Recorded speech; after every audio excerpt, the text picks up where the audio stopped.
4 bandar narkoba sabu yang selama ini jalan ke aksinya di Kabupaten Oku ditangkap polisi dengan barang bukti berupa sabu seberat 7,88 gram.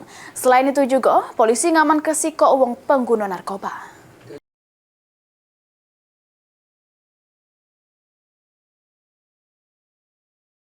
Penangkapan 4 bandar narkoba jenis sabu sama pemakai diaman ke polisi Jerusi minggu terakhir.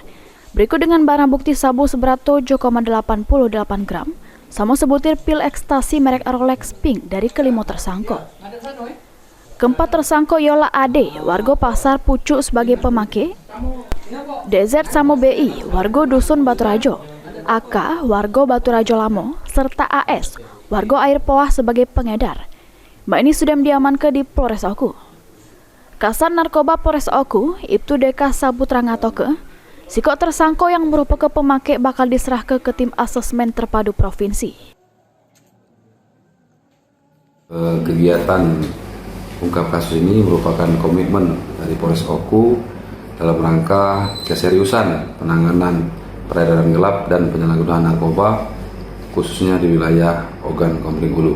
Penangkapan kasus narkoba ini merupakan bentuk komitmen Kapolres Oku juru memberantas pengedar gelap sama narkotika di Kabupaten Oku.